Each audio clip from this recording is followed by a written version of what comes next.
안녕하십니까 성도 여러분. 우리 2021년 2기 작년 교과 토의 자료 제작을 맡은 다산국교회 부목사 이종수입니다. 네, 반갑습니다. 한 주 동안도 또 잘 지내셨는지 모르겠습니다. 요즘에 이 교과 공부하는 재미가 정말 아주 너무 좋은 것 같습니다. 알면 할수록 정말 그 깊이를 우리가 헤아릴 수 없을 정도로 정말 너무나 깊은 이 내용이 바로 언약에 대한 내용이 아닌가 생각이 됩니다. 우리를 위해서 이런 영원한 또 언약을 마련해 주신 하나님 정말 감사하는 마음으로 이번 한 주 교과도 공부해 나가시면 좋겠습니다. 오늘은 이제 제 사과인데요. 우리 4월 24일 안식일이고 제목은 영원한 언약입니다. 네. 근데 이 사과부터 해가지고 5가 6가까지가 다 아브라함에 관한 언약 내용입니다. 그래서 아브라함 언약에 대해서 이제 서론격으로 이제 다루게 되는데요.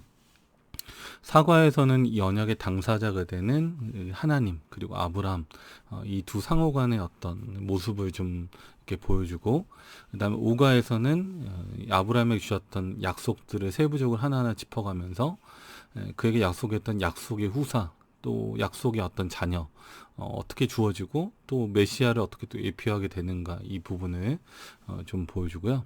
그 다음에 육가에 가서는 아브라함의 후손으로 해서 하나의 언약 공동체가 된 이스라엘, 그리고 신약시대의 또 영적 이스라엘에 대한 내용들을 살펴보게 됩니다. 그래서 아브라함이라고 하는 한 사람을 통해서 이 성경이 어떻게 보면 상당히 긴 분량, 상당 부분을 차지하는 이 언약의 내용이 출발되고 있다라고 하는 것입니다.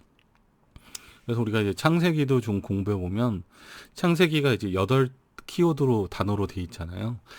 총 50장인데 1장부터 11장까지 4가지 사건입니다. 창조, 타락, 홍수, 바벨. 그 다음에 12장부터 50장까지는 4명의 인물인데 아브라함, 이삭, 야곱, 요셉입니다. 근데 그 4명의 인물을 다룰 때 그 첫 번째 이 믿음의 조상이 되는 인물이 바로 아브라함이기 때문에 그 중요성에 대해서는 저희가 더 이야기하지 않아도 너무나 중요한 인물이라는 것은 잘 알 수가 있습니다. 여기 밑에 이제 연구 범위에 있는 이제 성경절들 제가 이제 하나하나 다 찾지는 않겠지만 주로 이름과 관련한 성경 말씀드립니다.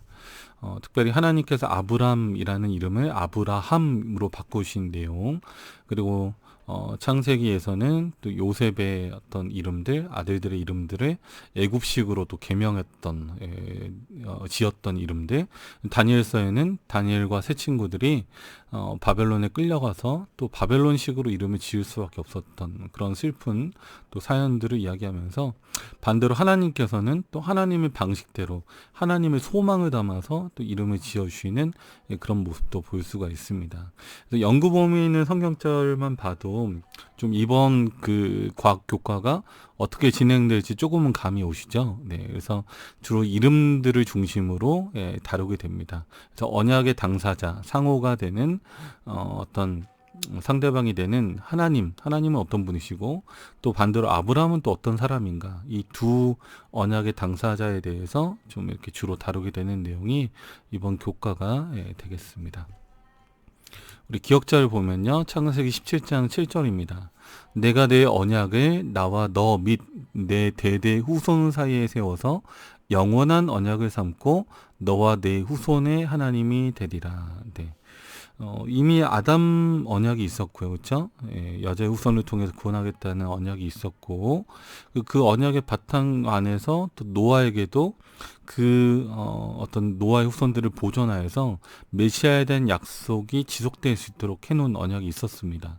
근데 이제 아브라함에 이르러서 한 번 더 이제 언약을 세우는데, 이 언약의 특징은 너와 대대 후손 사이에 세워지는 언약입니다.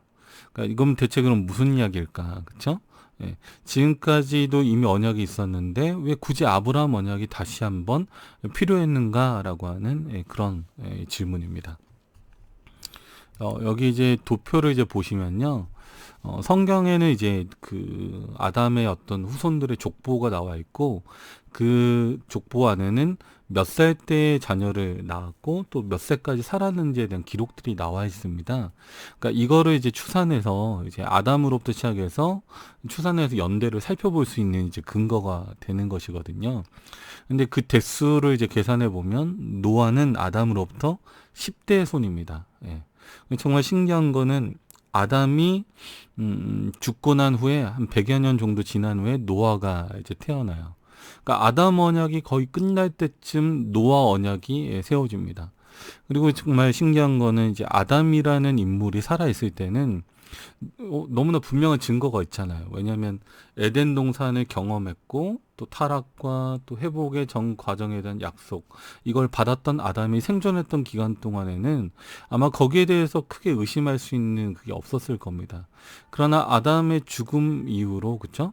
이 세계가 정말 더 이상 그 하나님의 동산에 대해서 증언해줄, 이야기해줄, 하나님의 존재에 대해서 증명해줄 그 살아있는 어떤 증인, 그 아담이 죽고 난 이후에 더 급속도로 어떤 이 잘못된 길로 갔다는 걸 알 수 있고요. 그런 상태에서 하나님께서는 노아를 통해서 새로운 언약을 세우고 형성하셨다고 하는 것입니다. 근데 이 도표를 참 잘 보시면 신기한 게 많습니다. 노아가 10대 손이고 노아의 아들 셈의 아들 아르박삿, 그다음 셀라, 에벨, 벨렉, 루스룩, 나홀, 데라, 아브라함까지 가는데 아브라함이 20대입니다. 아담으로부터 하면은 20대 손에 해당해요. 그러니까 불과 10대 만에 또 세상이 굉장히 좀 많이 암울해졌어요. 우상 숭배로 가득 찼습니다. 그러니까 노아 시대 때 하나님께서 이미 한번 큰 결심을 하시고 물의 심판을 해서 하나님의 백성들을 보존하셨음에도 불구하고 불과 10대가 지나지 않아서 여전히 세상은 굉장히 죄악으로 가득 찼다라고 하는 것입니다. 우리 그 집에서 또 살림하시는 우리 주부분들 청소한 지 얼마 안 됐는데 금세 또 아이들이 어지러 놓으면 어떨까요? 마음이? 네. 야, 정말 말이 안 나오죠. 청소한 게 좀 그래도 하루 이틀이라도 가야 되는데 순식간에 그냥 또 어지럽히고 하면은 정말 한숨이 막 나올 겁니다. 그러니까 지금 하나님의 심정이 똑같아요. 그러니까 노아로부터 다시금 새롭게 언약이 출발되고 시작되는데 불과 10대가 지나지 않아서 또 세상은 우상 숭배로 가득하게 됐다라고 하는 것입니다. 그리고 이제 노아가 굉장히 오래 삽니다. 950세에 이제 죽고 그 밑에 있는 이제 셈이 그래도 좀 오래 살았고요. 셈을 제외하고는 또 굉장히 수명이 급격하게 이제 줄어듭니다. 이제 뭐 벨렉부터 해가지고는 거의 뭐 200년 정도 되는 평균 수명인데, 그래서 신기한 거는 노아가 아브라함 시대까지도 생존해 있었다는 것입니다. 그러니까 아브라함이 56세 됐을 때까지도 생존해 있었어요. 이때가 이제 아담으로부터 하면은 2006년 되는, 그렇죠? 그 해입니다. 그러니까 인간이 타락하게 된 이후에 2000년쯤 이제 지났을 때 노아가 이제 죽었고 노아의 죽음 이후에 또다시 어떻게 보면 그 언약의 후계자, 언약을 이어갈 수 있는 사람이 필요했다라고 하는 것입니다. 그러니까 노아 언약을 뒤로하고 이제는 새로운 시대에 새로운 언약이 출발해야 되는 또 하나의 바ton 터치, 승계 주자가 있어야 되는데, 그래서 이 시대 때 아브라함도 있었지만 아브라함의 아버지 데라도 있었거든요. 그리고 더 따지면 사실 셈이나 아르박삿, 셀라, 에벨도 살아 있었습니다. 그러나 이미 나이가 많이 든, 그러니까 이 전 세대에 해당하는 사람을 언약의 후계자로 세우지 않고 새로운 세대의 어떤 언약의 후계자가 이제 세워지게 되는데, 아마 데라가 먼저 이 언약을 들었던 것 같아요. 아마 노아의, 좀 성경에 나와 있지는 않지만 노아의 유언이었을지는 모르겠지만 어쩌면 가나안 땅으로 가라라고 하는 어떤 명령이 이 우상 숭배로 가득 찬 당시 갈대아 우르로부터 하나님의 백성들을 의롭게 보존하기 위한 어떤 하나의 어떤 방법이었던 것 같습니다. 그러니까 데라는 출발했지만 얼마 가지 못해서 멈췄고 하란이라는 곳에서 죽습니다. 그리고 이 아브라함은 아버지의 뒤를 이어서 비로소 마침내 가나안 땅까지 믿음으로 순종해서 가게 되고 바로 이 아브라함이 믿음의 조상이 되는 것입니다. 그래서 아담 언약을 승계했던 노아, 그리고 노아 언약을 승계했던 바로 이 아브라함의 언약인데, 아브라함의 언약은 하나님께서 대대 후손, 하나님의 인자심과 자비하심을 바탕으로 오래 참으시는 하나님의 사랑을 바탕으로 너와 대대 후손 사이에 세워서 영원한 언약을 삼겠다라고 이렇게 약속을 해 주시는 것입니다. 그래서 아브라함이라고 하는 믿음의 조상, 이 믿음의 행위가 정말 하나의 큰 선례가 되어서 아브라함이 가나안 땅 향했던 그 여정, 믿음의 여정, 갈 바를 알지 못하고 갔던 그 여정이 모든 믿는 사람들의 하나의 본보기가 될 수 있도록 하셨다는 것입니다. 그러니까 구약의 이스라엘 백성들도 마찬가지고 신약의 교회도 마찬가지입니다. 우리는 하나님께서 말씀하신 대로 우상 숭배로 가득한 이 세상으로부터 벗어나서 구별된 하나님의 백성이 되기로 선택해야 한다는 것입니다. 바로 그 사실을 분명하게 보여주면서 어떻게 보면 하나님께 약속의 어떤 축복을 받았던 사람이 바로 아브라함이라고 하는 것입니다. 여호수아 24장 2절부터 3절에 보면 그 여호수아가 이제 그 이스라엘 백성들을 모아놓고 이 축복의 산에서 설교했던 내용이 있습니다. 근데 그 설교 내용에 보면 이렇게 되어 있습니다. 여호수아가 모든 백성에게 이르되 이스라엘 하나님 여호와의 말씀에 옛적에 너희 조상들 곧 아브라함의 아비 나홀의 아비 데라가 강 저편에 거하여 어떻게 했다고요? 다른 신들을 섬겼으나 라고 되어 있습니다. 근데 24장 3절 내가 너희 조상 아브라함을 강 저편에서 이끌어내어 가나안으로 인도하여 온 땅을 두루 행하게 하고 그 씨를 번성케 하려고 그에게 이삭을 주었고, 그러니까 이스라엘의 그 약속의 역사, 그 언약의 역사를 함축적으로 설교하는 이 여호수아의 설교 장면에서 이 데라에 대해서 언급하기를 강 저편에서 다른 신들을 섬겼다라고 이렇게 얘기합니다. 그러니까 강 저편, 그렇죠? 강을 건너서 가나안 땅으로 오게 되는데, 그러니까 강을 건너다라는 말이 히브리라는 뜻입니다. 그러니까 히브리인이라고 했을 때는 강을 건넌 사람들이에요, 그렇죠? 그러니까 그 행위 자체가 믿음의 행위였기 때문에 그런 것입니다. 근데 데라는 강 저편에서 다른 신들을 섬겼다라고 말하고 있습니다. 그러니까 하나님을 안 섬긴 건 아닌데 유일신인 하나님을 섬기면서도 동시에 다른 신들을 같이 섬겼던 혼합주의 신앙을 하고 있었다고 하는 것입니다. 그러니까 이런 혼합 신앙은 어떻게 보면 그게 나쁜 건가라고 생각할 수 있지만 결과적으로 하나님께서 보시기에는 그것은 가증한 것입니다. 그러니까 동시에 양다리를 걸치고 이쪽 저쪽을 다 붙잡고 있는 그 행위는 하나님이 보시기에 진정한 믿음이 아닌 것입니다.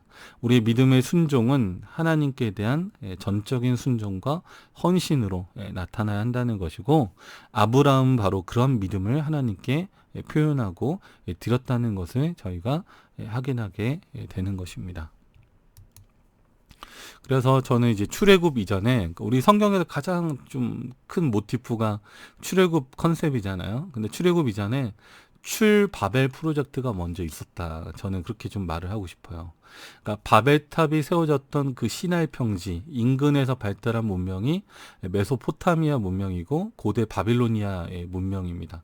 근데 그 고대 바빌로니아의 왕성했던 그런 혼합 신앙, 우상 숭배 신앙으로부터의 구출이 이루어졌고, 바로 그것이 아브라함의 가나안 여정이었다고 하는 것입니다. 그리고 아브라함에게 주어진 약속은 믿음의 조상이 되라. 그래서 우리는 애굽으로 표현되는 무신론적인 세상에서도 나와야 되겠지만 성경의 바벨로 표현되는 혼합주의, 혼잡한 이 잘못된 이 신앙에서도 나올 필요가 있겠습니다. 우리가 하나님을 섬긴다고 말하면서도 동시에 세상을 붙잡고 있는 이 혼잡한 신앙들은 절대 우리에게 올바른 신앙이 아니라는 것입니다.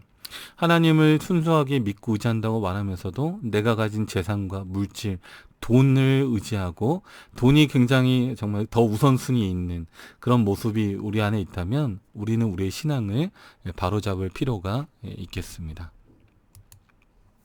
네, 다음 우리 그 50페이지인데요. 그 안식일 그 교과 내용 해당하는 아래쪽에 해당하는 문단의 부분입니다. 이제 여기 보시면 좀 공감이 될 만한 그런 이야기가 기록이 되어 있습니다.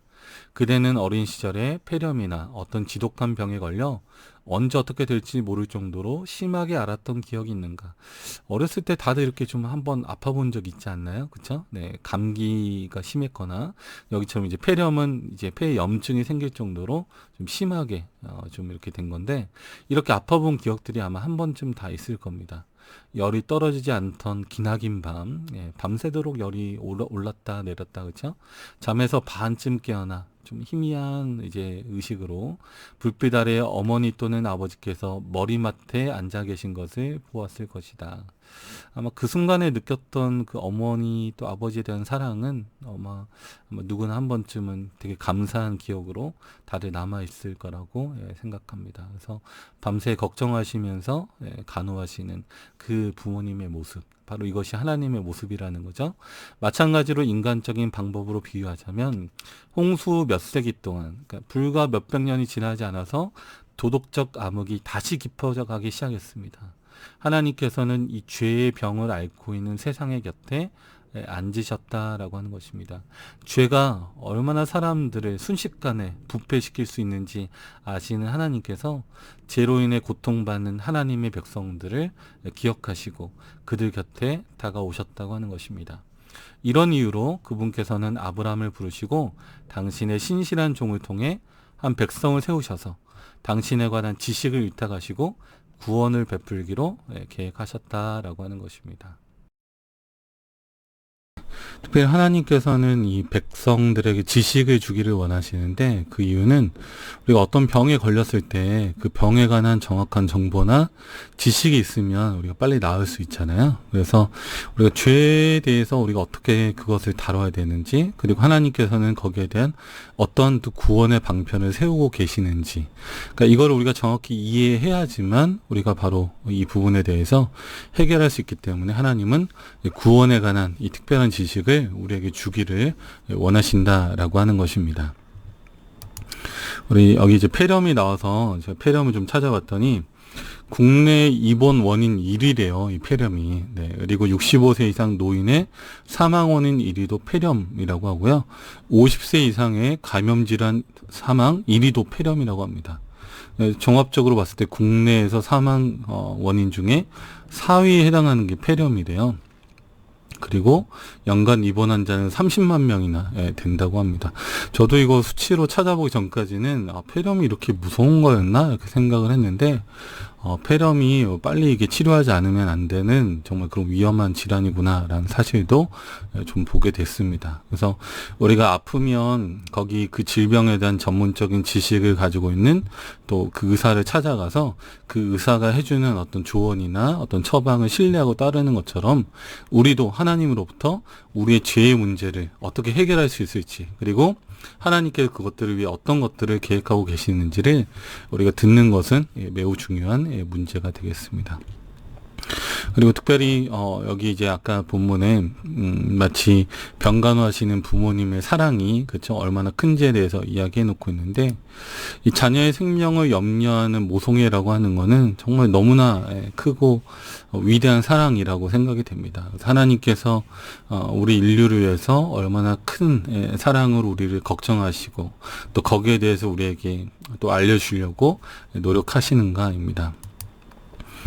여기 이제 사진에 보시면 제가 볼 때 참 많은 감동을 받았던 사진인데, 일본에서 이제 이따이 병이라고 산업화가 시작되면서 중금속이나 이런 어떤 그런 노출로 인해서 생긴 여러 질병이 있었습니다. 그러니까 원인도 사실 잘 모르고요. 그냥 이따이 아프긴 아픈데 원인은 모르는 것입니다.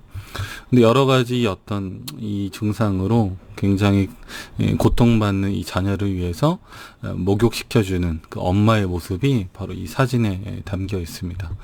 그러니까 어떻게 보면 이 엄마의 사랑은, 어머니의 사랑은 이렇게 큰 사랑입니다. 사람들은 다 포기할 수 있어도 엄마만큼은 절대 자신의 자녀를 포기할 수가 없는 것입니다. 그래서 주님께서는 우리에게 한 백성을 세우셔서 구원에 대한 지식을 보존하고 또 이 언약의 후손들이 대대손손 이어가면서 이 하나님에 대한 지식을 순수하게 보존해 나갈 수 있도록 이렇게 놓으셨다라고 하는 것입니다. 그래서 인류를 죄에서 구원하기 위한 거룩한 계획이 보다 세부적으로 강조되어 있는 언약이 바로 아브라함 언약이다라고 하는 것입니다. 그래서 이 아브라함 언약의 이제 배경 안에서 나중에 시내산 언약도 이제 나오게 되는 것이니까요. 하나님의 백성들이 이 언약에 대해서 보다 잘 이해할 수 있도록, 그리고 우리 인간의 수준과 인간의 어떤 상황에 맞춰서 우리에게 하나하나 아주 세부적으로 말씀을 주시는 그런 언약 내용이라고 볼 수 있습니다. 호세아서 4장 6절은요. 내 백성이 지식이 없으므로 망한다라고 이야기했고요. 빌립보서 3장 8절은 내 주 그리스도 예수를 아는 지식이 가장 고상하다라고 했습니다. 과연 우리 재림 성도 여러분은 이런 구원에 대한 지식을 가지고 계신가요? 네. 하나님의 십자가가 나에게 있어서 얼마나 소중한 것인지, 얼마나 이 죄의 문제를 해결하는 데 있어서 너무나 탁월한 하나님의 방법이었는지 성도님들께서는 이해하고 계신가요? 네. 우리가 성경을 통해서 성경 말씀 하나하나를 살펴보면서 이 하나님이 우리에게 주고자 하시는 그 구원의 지식을 우리가 열심히 우리가 배웠으면 좋겠고요. 이 교과 공부는 바로 그런 시간이라고 생각합니다. 그래서 저도 한과 한과 준비할 때마다 한 번 더 보고 또 보고, 또 저 스스로도 또 질문해보고, 이건 어떤 내용일까 계속 살펴보는 그런 공부를 하고 있는데, 우리 성도님들께서도 정말 우리가 재림 성도로서 마지막 시대를 살아가는 하나님의 파수꾼으로서 하나님의 말씀을 철저하게 아주 열심히 또 연구하는 우리 모두가 되었으면 좋겠습니다. 우리 학습 목표 이렇게 보시면요. 아브라함을 통해 세상의 구원의 계획을 드러내고자 하셨던 하나님의 뜻을 깨닫는다. 이게 이제 첫 번째고, 또 그 다음에 언약 관계 속에 우리에게 요구되는 것은 온전한 순종임을 기억하고, 또 아브라함과 같이 하나님의 부르심의 순종으로 우리도 대답한다라고 하는 것입니다. 즉 하나님께서 부르신 그 부름에 우리가 응답할 수 있느냐라고 하는 것입니다. 여기 이제 오른쪽에 보시면 노쇼라고 되어 있는데, 혹시 이 낱말 좀 아시나요? 노쇼? 네.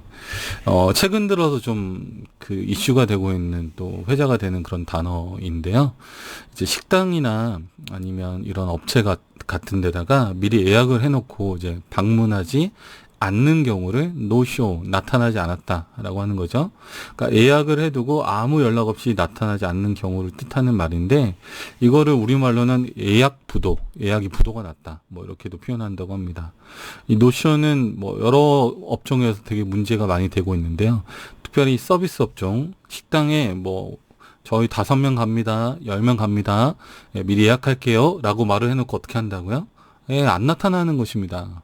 그럼 식당에서는 이미 음식이나 자리나 이런 거 다 준비해놓고 기다렸는데, 사람들이 나타나지 않음으로 인해서 미리 준비해둔 음식도 쓸 수가 없게 되고, 또 공간도 다른 장사를 할 수 있었는데 그렇지 못하게 되는 그런 여러 가지 안 좋은 효과가 나타난다고 하는 것입니다.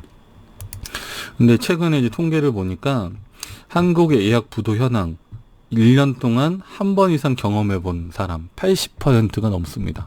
그리고 1년 동안 3회 이상도 17%가 나야 됩니다. 그러니까 1년에 한 번 이상은 이거를 10 중에 8곳은 경험을 한다는 것입니다. 그러니까 그만큼 우리 한국 사회에 이 노쇼, 예약 부도 문제가 상당히 심각한 이 비도덕적인, 비매너적인 행동으로 나타나고 있다라고 하는 것입니다. 그러니까 이게 하물며 식당에 가는 것도 이런 문제가 된다면 좀 더 중요한 약속은 어떨까요? 예를 들어 만약 결혼식장에 신부가 나타나지 않는다면 어떻게 될까요? 결혼하기로 약속을 했는데 당일날 안 나타나는 것입니다. 아무 말도 없이 안 나타납니다. 어떻게 할까요? 네, 이 언약은 성립될 수 없습니다. 즉 믿음의 순종이 언약의 성립 조건이라고 하는 것입니다. 하나님께서 우리를 향한 부르심, 그 부르심을 주셨을 때 거기에 응답하는 그 믿음의 순종이 우리 편에서 꼭 해야 되는 그런 언약의 의무 안에 들어간다고 하는 것입니다. 네. 우리 다음 TMI 위로 부분에 있는 질문들 좀 살펴보겠습니다. 총 6가지 질문이 있는데 아래쪽으로 갈수록 좀 심화되면서 적용 질문인데요. 오늘은 저는 이제 6개 중에 2개를 보통 선택을 하는데 첫 번째와 두 번째 질문을 한번 선택해 보았습니다. 먼저 첫 번째 질문입니다. 좀 이거는 편하게 좀 누구나 다 나눌 수 있는 내용이잖아요. 한번 다 나눠보시면 좋을 것 같은데요. 자, 그대의 이름은 어떤 뜻을 가지고 있습니까? 서로 소개해 보세요. 그러니까 이거 먼저 요즘 우리 거의 다 한자 한문 이름도 있고 한글 예쁜 이름도 있는데 자기 이름이 어떤 뜻인지 서로 소개해 보는 것입니다. 예, 먼저 저는 좀 소개해 보자면 제 이름은 이종수이고요. 경주이시 72대손입니다. 네. 그 다음에 제 이름의 뜻은 세북종의 물과 숫자여서 강물 위에 퍼지는 은은한 종소리 같은 사람이 되라, 이런 의미입니다. 이렇게 이제 소개를 돌아가면서 할 수 있겠죠. 그리고 이제 청년들 같은 경우는 좀 더 재밌게 하려면 이거를 좀 재밌게 게임으로 이어서 하면 재밌습니다. 그러니까 내 것만 하는 게 아니라 옆에 사람 건도 주의 깊게 듣게 하기 위해서 이어서 하는 것입니다. 저는 강물에 퍼지는 종소리 같은 사람 이종수 옆에 있는 저는 예를 들어서 지혜롭고 똑똑한 지성입니다. 이렇게 이어서 하는 겁니다. 그럼 그 다음 사람은 그 2명 거를 다 한 다음에 자기 걸 또 소개하고, 그러니까 이런 방식으로 하면 재미있는 또 게임이 될 수도 있겠습니다. 그리고 이제 본인 소개를 이렇게 하는 이걸 한 다음에 제가 한번 해봤으면 하는 건 이런 겁니다. 자신의 오른쪽에 있는 사람이 이름을 지어주는 거예요. 그러니까 자기가 가지고 있는 이름은 보통 부모님이나 할아버지나 이렇게 지어줬을 텐데 그런 이름 말고 지금 그냥 이 상황에서 옆 사람의 특징을 보고 또는 그동안의 어떤 경험을 통해서 이런 이름이 어울릴 것 같아 라고 이름을 한 번씩 지어줘 보는 것입니다. 네. 이것도 상당히 좀 재밌는 경험이 될 수 있을 것 같아요. 그래서 옆 사람이 나에 대해서 그동안 관찰했던 결과를 바탕으로 이름을 지어줬을 때 어떤 느낌이 들었는지 이걸 좀 한번 같이 나누어 보는 것입니다. 그래서 이 TMI 위로에서 이 부분만 좀 잘 진행해도 아마 교과에 대한 몰입이 좀 잘 되지 않을까. 이름이 이렇게 중요하구나. 그리고 그 사람의 특징과 성향 이런 것들을 담아서 이름을 지었을 때 또 이런 느낌을 받을 수 있구나. 이런 것도 좀 나눠보면 좋을 것 같습니다. 여기 사진에 이제 저희 둘째 아이 로운인데요. 이름이 이로운입니다. 제가 이 아이가 태어나기 전까지도 이름을 못 정하고 있었어요. 태명은 이제 동동이었습니다. 동동이. 이 동동이라는 태명은 저희 첫째 아들 한결이가 지었는데, 우리 둘째 동생 이름은 어떻게 할까? 그랬더니 한결이가 동동이라고 하면 좋겠대요. 그래서 왜 그러니? 그랬더니, 엄마 뱃속에 물에 동동 떠 있으니까 동동이라 하면 좋겠다고. 그래서 동동이가 됐습니다. 그리고 이제 마침내 태어났는데, 태어난 아이를 한참 한 30분 정도 제가 쳐다보고 있었어요. 이 아이 이름을 뭐라고 하면 좋을까. 한 30분 정도 이렇게 쳐다보고 있는데 떠올랐던 이름이 바로 이로운, 세상을 이롭게 하는 사람이 되라, 였습니다. 이렇게 아이의 이름을 지어주는 것은 부모의 특권이라고 할 수 있습니다. 내가 어떻게 보면 이 아이를 낳았기 때문에 생명의 시작점이 됐기 때문에 이 아이의 이름을 짓는 특권이 생긴 것입니다. 그리고 그 이름에는 부모의 간절한 소망, 이 아이가 어떤 사람이 되면 좋겠다라고 하는 그런 소망이 그 안에 들어있다라고 하는 것입니다. 그래서 이름은 그 사람의 어떤 삶 또는 전체적인 모든 어떤 삶의 과정을 꿀뚫고 지나가는 하나의 중요한 어떤 그런 단어라고도 할 수 있겠습니다. 그래서 하나님 자신의 이름도 소중하고 하나님이 또 특별히 성경에서 하나님을 믿는 사람들 이름을 바꾸셨을 때 그 이름은 더 특별한 또 의미가 있다라고 생각이 되는 것입니다. 우리 두 번째 우리 질문입니다. 하나님께서 아브라함에게 자신을 소개하신 이름은 무엇이며 그 뜻은 무엇입니까? 네. 자, 하나님도 이름이 있으시죠? 그러니까 하나님은 과연 자신을 어떻게 소개하셨을까라고 하는 것입니다. 창세기 15장 7절에 보면 또 그에게 이르시되 나는 이 땅을 내게 주어 업을 삼게 하려고 너를 갈대아 우르에서 이끌어낸 여호와로다. 여호와로라. 여기 되게 좀 약간 모르겠어요. 저는 이제 상상을 해보지만 하나님께 자기 이름을 소개하실 때, 나는 내 이름을 뭐라고 소개하지? 예, 나는 어떤 사람일까? 아마 생각하시지 않았을까요? 예, 스스로, 나라고 하는 존재, 이 하나님이라고 하는 존재를 어떻게 소개해야 이 사람들에게 정확하고 또 이렇게 친밀하게 소개할 수 있을까? 예, 고민하셨을 것 같아요. 근데 그분의 이제 소개해준 이름이 이제 여호와였습니다. 여호와. 네. 이제 여호와라고 하는 이제 이름은 이제 우리가 너무 이제 익숙한데요. 공동 번역, 그러니까 개신교와 천주교가 함께 번역한 공동 번역에서는 이 여호와를 야훼라고 음역하고 있습니다. 그러니까 음역을 하면 여호와라기보다는 야훼에 좀 더 가까워요. 근데 이것도 아주 정확한 건 아닙니다. 왜냐하면 번역과 달리 음역은 일반적으로는 쉽지만 때때로 어려울 때가 있어요. 예, 그걸 어떻게 음역해서 번역할까? 이거 특히 외래어 같은 경우, 외국말 같은 경우에 우리말로 어떻게 이걸 음역해야 정확하지? 또 사람들이 이해하기 쉽지? 이걸 고민해야 되는 것입니다.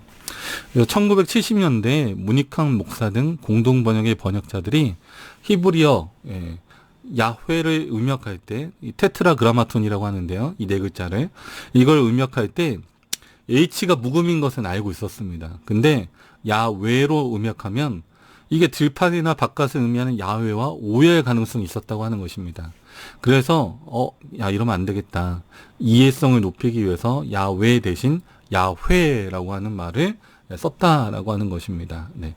그래서 이 하나님의 칭호는 예전에 유태인들도 함부로 부를 수가 없는 신적인 칭호였기 때문에 그 음역이나 음이 정확하게 알려지지를 못했어요. 그래서 우리가 일반적으로 여호와, 또 영어로는 제호바, 그렇죠? 그리고 우리가 공동 번역에서는 야훼라고 이렇게 번역이 되어 있다고 하는 것입니다. 그리고 한문으로는 또 야화화라고 제가 알고 있어요. 야화화. 그래서 예수님을 보통 야소라고 하잖아요. 그런데 여호와는 야화화 이렇게 되어 있는 걸로 알고 있습니다. 그래서 이런 부분들이 있다라고 하는 걸 좀 알아주시면 좋겠고요. 이제 히브리어 연구하는 이 학자들 같은 경우에 이제 이거를 좀 분석할 때 히브리어 알파벳 하나하나가 좀 가지고 있는 의미가 있거든요. 근데 이제 여호와는 여기 보면 요드, 그다음에 해, 바브, 해라고 하는 네 글자가 합해져서 만든 단어인데 요드라고 하는 이 글자는 원래 손, 만들다, 창조하다 이런 뜻이에요. 그다음 해는 바라보다, 계시 나타내다라는 의미를 가지고 있고, 그다음 바브는 못, 갈고리, 연결하다.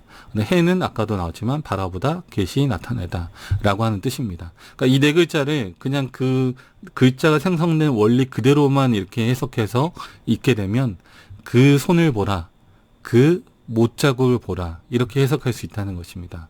그러니까 여호와라고 하는 이름 안에는 그 손에 있는 그 못자국을 보아라 라고 하는 의미도 들어있다. 상당히 좀 감동적인 해석이 되는 것 같습니다. 그래서 여호와라고 하는 이름은 창조주 하나님의 어떤 특성을 보여줘요. 나는 있는 자다. 나는 존재하는 자다. 그러니까 누군가가 생명을 만들어서 탄생하게 된 피조물이 아니라 창조주라고 하는 것입니다. 그러니까 제가 아까 저희 아들들의 이름을 붙여주었을 때 저는 생명의 시작점이 된 부모 입장에서 이름을 준 거잖아요. 근데 하나님은 어떻습니까? 누가 이름을 줄 수 있나요? 아니에요. 그분은 그분 스스로 존재하게 된 것입니다. 그렇기 때문에 누가 이름을 붙여줄 수 있는 상황이 아니고 본인 스스로 본인의 이름을 붙여야 되기 때문에 나는 스스로 있는 자니라 라는 의미에서 여호와라는 말로 본인을 소개하셨다라고 하는 것입니다. 즉 하나님의 속성을 소개하는 가장 좋은 단어가 여호와라고 생각하셨고, 나는 스스로 있는 자니라, 모든 것들의 근원이 되고 모든 것들을 공급하고 모든 것들을 창조하는 창조주 하나님이다 라고 하는 것입니다. 그분은 우리를 위해서 늘 존재하시고 늘 희생하시고 늘 도움을 주시는 바로 그 하나님, 우리 곁에서 늘 우리를 구원하시고 우리를 위해서 걱정하시면서 함께하기를 원하시는 바로 그 하나님이라는 사실을 우리가 이 여호와라는 말 속에서 배울 수가 있겠습니다. 네. 그래서 일단 우리 교과 서론 이 정도로 하고 우리가 정리하고요. 우리 이어서 우리 4월 18일 일요일 소지부터, 일요일에 해당하는 내용부터 차근차근 또 다룰 수 있도록 그렇게 하겠습니다. 감사합니다.